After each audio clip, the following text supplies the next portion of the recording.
November 19th is recognized around the world as International Men's Day. It is a day to raise awareness regarding the issues affecting men, as well as to celebrate their salient contributions to society. To commemorate this significant event, we at the Department of Community Development, Family and Humanitarian Affairs proudly presents our second Things I Wish My Father Taught Me, a series of short, engaging, and meaningful conversations among men from all walks of life during the month of November.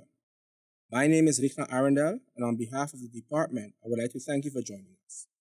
Today, I'll be speaking with Mr. Jamal Newton and Mr. Marvio Cook on what they believe their father or father figures should have taught them about lifelong learning. Welcome, gentlemen, and thank you for accepting the invitation to share your story and reflections on the theme of our discussion today. Before we begin, I would like to ask Mr. Jamal Newton to briefly introduce himself to our listeners and viewers, of course. Thank you for having me here. My name is Jamal Newton. I'm a father of 4. I work at the Methodist Agoghic Center, where I'm the after-school coordinator of our after-school program. I've been involved with children for the past almost 20 years, and working with them and being a role model to them is the number one priority for me. So I am glad to be here to share more in your program. Thank you. Hi, glad to be here too. I am a happily married father of 2. I work as an ICT coordinator with the Ministry of Education, Culture, Youth, and Sport with Division Public Education. I have been working with kids since like almost a decade, and even further in my college years as well, being a tutor. And today I'm happy to share my experiences with you. All right. Thank you. Thank you so much for being here and again for accepting the invitation. So let's just jump right into it, right? So Marvio, what are some of the things you wish your dad would have taught you about lifelong learning? Well, I am a different case because I would say I grew up with 3 fathers. One that contributed to my biological composition, the second that taught me everything that I know and what I use in life, and a third that showed me what not to be in life. Okay. And I would say when it comes to lifelong learning, my father, Mr. Arthur Constant Cooks, he was the one from a young age, since I was 8 years old, I still hear his voice in my head. A real man doesn't let the sun hit him in his bed. So I would wake up 4:30 in the morning from those days and continue going. He was a teacher. He was a carpenter. When it came to lifelong learning, he always told me that learning was very important. I do wish, however, that he would have taught me how important it is to learn with a team. He was a very, you would call him like a lone wolf. He had like one friend that he would actually talk to all the time, a lifelong friend that he had. And growing up, I realized that I too started being more of an introvert when it came to learning and also being around. I played on a basketball team, and that was the only teamwork that I really had. But when it came to learning, I always thought it had to be something I did on my own, and that I had to, pull myself up my own bootstraps and do that. So I wish he would have taught me a little bit more of the importance of learning with a team and having a team together. But I am happy of what he taught me because I was able to apply those things later on in life. Jamal, I'm going to ask you the same question. Well, that's a lot. I'm a late bloomer. My dad lives in the Virgin Islands, so I would only see my dad in the summer times. And he basically made up for not being there by giving me whatever I wanted out of all of my siblings. Our relationship developed much more as I grew older. We speak on a daily basis, and we share a lot of information with each other. Some of the stuff that I wished he had taught me was how to spend money. Because as I've gotten older, the fact that I have a family and my wife is really supportive with me with that, but I think we could have created generational wealth in so many ways, but we're learning and we're getting better with it, expressing ourselves too as men is something that I have learned in my later years, that I wish was something that my dad would have communicated to me. It's not aggression is not the only way to express yourself, but speaking as a man and expressing yourself in a respectful manner also is something that I had to learn the hard way, It's not everything is be aggressive and stuff, but touching the inner soul of someone, with the way how we respond with each other, That is something that I wish I learned from in my teens, honestly. Okay. That's very insightful. But let me come back to Marv, because you said that you wish your dad would have taught you more about teamwork. In what way would you have said that the absence of that knowledge hindered your progress, for example? I wouldn't say so much hindered. Okay. What it did was it gave me some real learning experiences when it came to university, when it came to working on big projects. I studied computer science. We had to do programming projects where we had to develop apps together in a group. And not everyone in the group would be tech savvy in that sense. You would think everyone in computer science would be, but not everyone was inclined for programming and designing. So I had to learn that it was okay to accept people at the level that they are and find a way for them to add value based on the skills that they have and not what they don't have. So I learned to not expect from people what they themselves weren't showing that they can do. And that was something I had to learn during my college years. And just as an adult that was coming along, I started to realize it doesn't make sense to fret about persons that aren't doing what you think they should be doing. Find ways to communicate with them that allows them to do their part and still take ownership of what they can do. And Jamal, based on what you said earlier, that you wish your dad would have taught you about the different topics you mentioned, right? And again, in the absence thereof, what skills would you say, right, have you discovered or developed since, while you were coming up? I've learned to be more independent in terms of and being mindful. Also being mindful that that stigma of single parents, single mother and stuff, and not being like that. But as I grew older, I understood my father's position.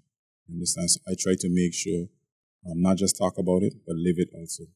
So that your child can see. Because we underestimate children so much that I'm an example of it, that I will do more of what you do instead of what you say. So that has taught me to be mindful of the way I speak, the way I reason, the way I reach out. There's so much in our society that we see children with aggression, but if you take the time and you sit down and just have a conversation, you'll try to understand a lot more where these individuals are coming from, where that hurt is coming from. Because we all have a story. We all have a story from our childhood. You understand? And it's how we are able to tap into those stories, and it saves lives. So if you can help in any way, it saves lives. So I've learned that. And even with speaking with him on a daily basis, we speak about health because I'm aging. And my body's not how I was when I was younger. And the challenges that he has faced, he's a prostate cancer survivor. Oh, wow. So these are health things that we discuss on a regular right now. So it's a lot, but like I said, we're a late bloomer, so we have those kind of conversations. So there's a constant exchange of information, yes, transmitting of knowledge, exactly, from one generation. Right. And I'm happy that I didn't get it. It doesn't matter if I didn't get it at the earlier stages, but I'm getting it. No. Yeah. So I appreciate it. So I've learned that. I feel like Marvio want to jump in. So jump in, Marvio, and share your thoughts. Yeah. No, just touching on the whole health thing, because my father, he actually passed because of prostate cancer. And, when he got it, when he had it, he actually had it during my childhood, and I had no idea that he had it. And then it was after Hurricane Lewis that I started understanding that he was sick in a kind of way. And, he ate healthy and everything, but I did wish that he told me the importance of getting checked early. And because of his experience with prostate cancer, seeing my mom take care of him, having to help, take him to the restroom and stuff, and understanding what his medications were and how he felt, as an old man, I started to understand that, hey, it's important to get checked. And I put that in my head early on after his passing, that once I was of the age necessary to be checked, that I would do so. And I would also encourage my friends to do so. Yeah. That's really powerful. I mean, it's even hard to come back after a story like that. Yes. That's very inspiring, especially seeing as how we're in a month, of recognizing the importance of getting checked for prostate and such amongst men in particular. I want to know because we live in a society, a very small society, and there is sometimes the mindset that, oh, I finished school, so I don't need to continue learning, and of course we tend to hear this amongst some young persons and some, a bit older, especially in these times, with AI and Chat GPT and all of these other platforms. What would you tell a person, who would have such a mindset, especially that you're coming from education and your function as well? What would you tell a person? It's tricky Okay. because you know why? I'm not a gamer. I just do it for just the experience with my kids. And I was having a conversation with one of my past students, and he explained to me he's a high ranking in this game. So we talked about it, and I was blown away the amount of money that you can make playing games. Mm-hmm. So everybody experience is different. Okay. What you tend to have is children tend to mimic each other's opportunity, but it's not always for everybody. So you should always find your go-to. Education is always the best way to obtain that. But it's not for everybody. Not everybody is an academic student. We have children who thrive in the vocational field. So not everybody would just be book smart, be lawyers, be doctors. So whatever that child's interest is, I always believe in making sure a child can identify at a young age something he or she likes to do. If it's be sports, if it's gaming or something, and push them. My child might not be like your child, but I have to find what works for him or her. So in terms of education, it's very important, but it's also to identify what our child's strength is and push them in that area. I definitely agree. I was one of those. I was one of those students that said, "Why would I go to school?" I started working early at a young age. Started making money at a young age, so I didn't understand why I would go away. But my mother was very adamant. My family on my mom's side was very, very adamant about me continuing my studies. Thankfully, thanks to basketball, because I played here. And, through that, some coaches from the States were able to find me. And then from there, I started getting interested in what my skill set was. And like Mr. Newton said, it's very important to sit down with students that are thinking in that way, because to me, those students are living a different life. You see, the reason I was not thinking about going to school, because to me, it was a waste of time because I had things to do. I had a family to take care of. I was a young father. I had my mom that I really love, and I wanted to continue helping her. And I knew that there were bills in the house that needed to be paid. Like I said, I had someone that was a prime example of what not to be as a man, and I was trying to make sure that I could surpass him while he was there with my mom. And then it was learning that something I loved can make me money, that something I loved can be a profession. And it was that helped me, go, because it wasn't basketball that was my passion. It was always computers and business. Okay. And my first passion was drawing, and I always wanted to be a comic book artist. So it was when the school advisor met with me and told me, "Hey, if basketball doesn't work out, that's not something you really want to do. Our program teaches you how to do graphic design, in that program, you have a minor in business. You learn how to manage a business. You could do computer science. That's at the time, it was an upcoming thing that, everybody is going to need to learn technology at some point." So I would say sit down with that kid, those children, understand what it is, and actually listen to understand. Because a lot of the times I feel that as adults, we listen to try and dictate. We need to listen to understand, because the world that these children are growing up in is not the world that we are in, that we used to grow up in. And what they're going to experience as an adult is way beyond what we experience as adults. Please expound on that. So, for example, when I was growing up, CDs was the thing that was in, right? So, CDs were cool. We wanted to burn CDs, walk with Walkmans. Being a lawyer or a doctor was the main thing. There was no such thing as a gamer. There was no such thing as any of that. I was a gamer. That was literally what I did. I was actually world ranked number 1 for 4 years in a video game without knowing. It was my American friends that let me know. And it was from there I was able to continue to expound upon the business of gaming that I now do. So I would say sit down to understand what that child actually is thinking. They might not have, you always have to remember, they've been here for a less time than you. So listen to what their ideas are, listen to what their perspective on the world is, and then use that information to guide them.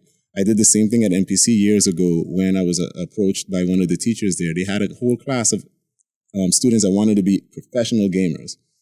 So I did a presentation on time management for them to understand how a professional gamer has to actually manage their time to learn and also to grow as not only a gamer, but as a person. You still have to have personal development, nutrition, and all of these things, and what it takes to be that. By the end of that, most kids in that classroom understood that they might not actually want to be the gamer themselves, but they might want to work in the legal side, because there's a legal side to the billion-dollar industry, which is gaming. There is a design side. There's an advisory side. There's different sides to that industry. And then through that guidance, I was able to open up their world and then let them understand that there's more than just picking up the controller or just coding. There's a lot more to that area. So sit down with your kids, understand what it is that they actually want to do, and guide them.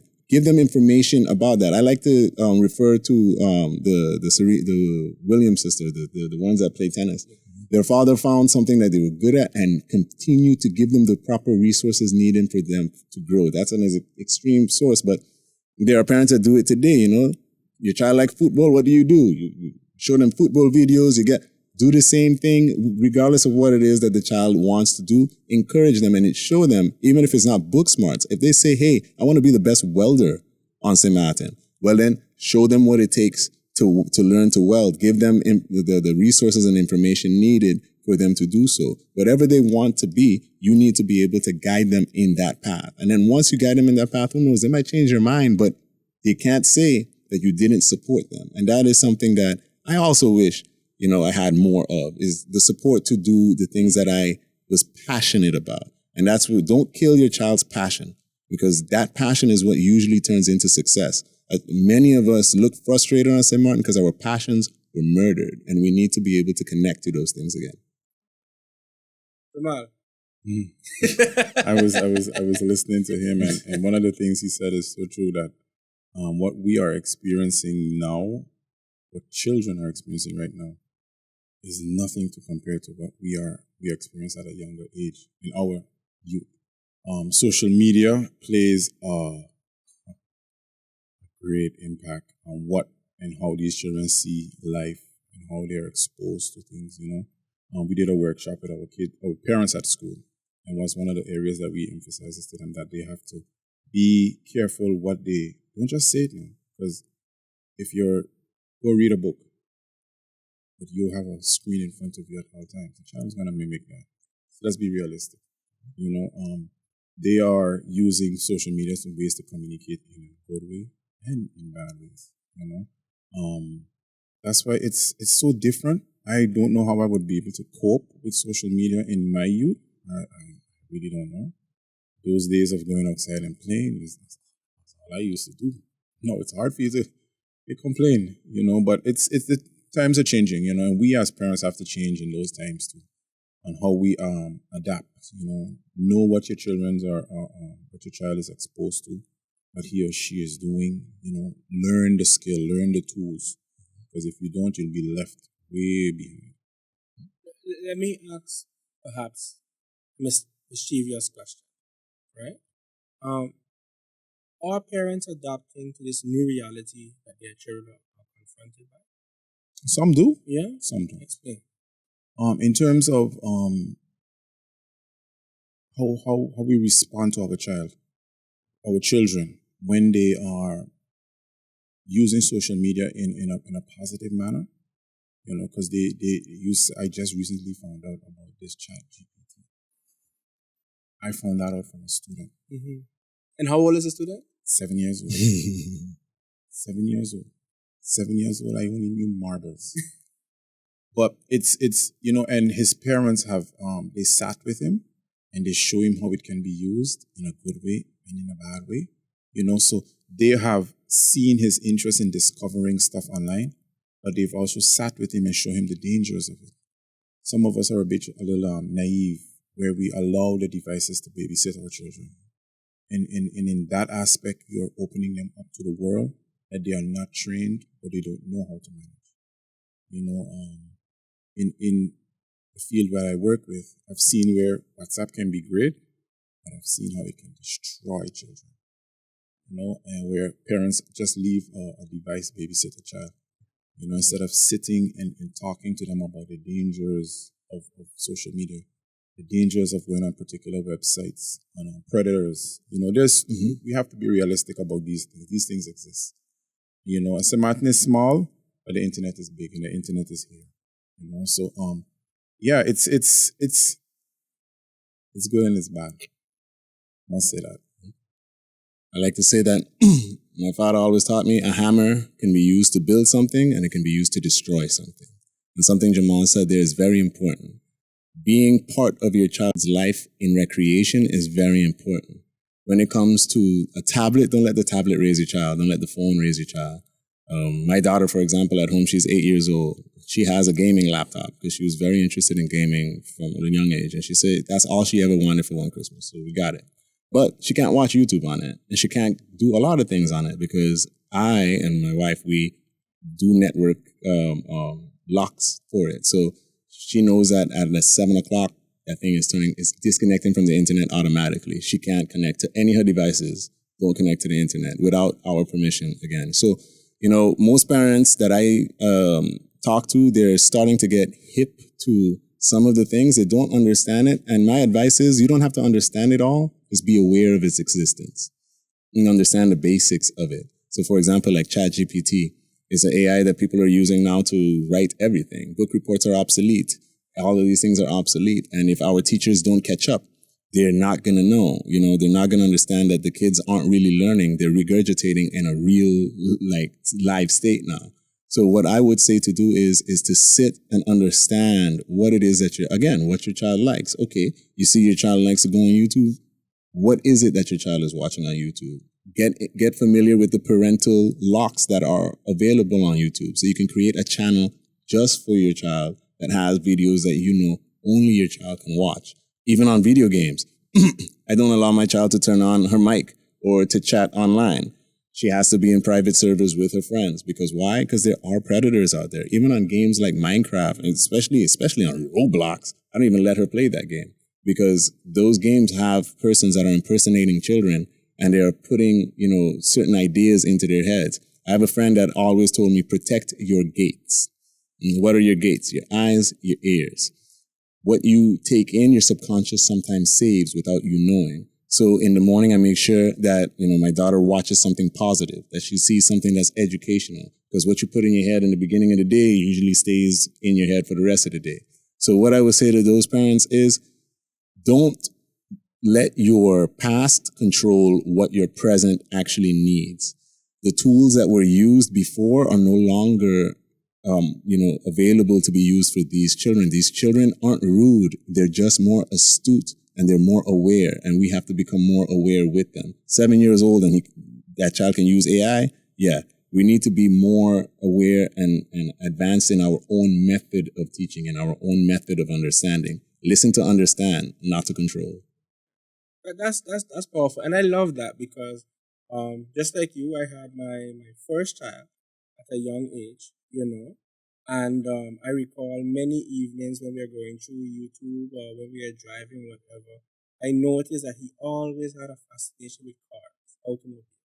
He could tell me the brand, the year, the tires, where it was made, how it was made, at a very young age.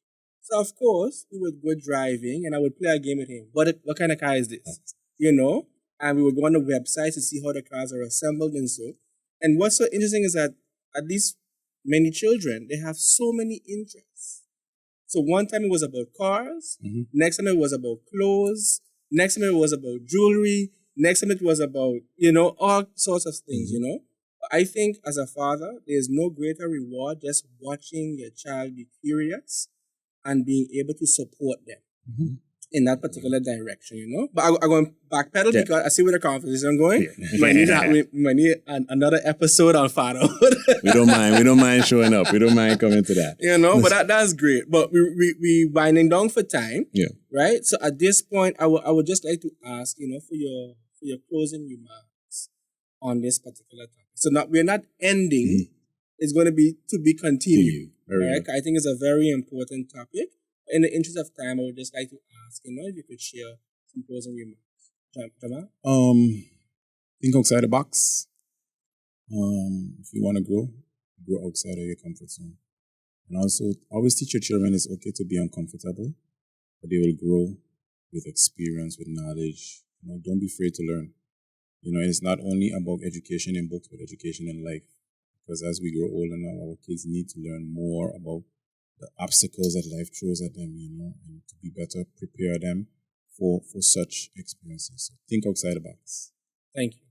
All right, I would say be patient. Be patient with your children. Make sure you listen to understand and understand that your kids are living in a world that you also still are trying to understand. So don't expect them to know everything or to do everything right. Like Jamal said, it's okay to be uncomfortable, and it's okay for you as a parent to be uncomfortable. Be open with your child. Learn to speak to your child. Don't yell at them. Learn to break the cycles of the past. Break resentment by having real conversations with your children and understand that today is a different day. And if you want to build legacy, it starts with you. And for all the young men out there, I want you to understand that showing emotion to your child, whether it's a little boy or girl, is very important. Let them see that strength comes from being able to control your emotions and not just bottling them up. Hey, and on that note, I really, really want to thank the both of you for spending time with us today to share your thoughts on today's topic, lifelong learning. Of course, we have to have you back, right, to continue this conversation. But to our listeners and viewers, I'd like to thank you all for tuning in and wishing you everyone a pleasant day.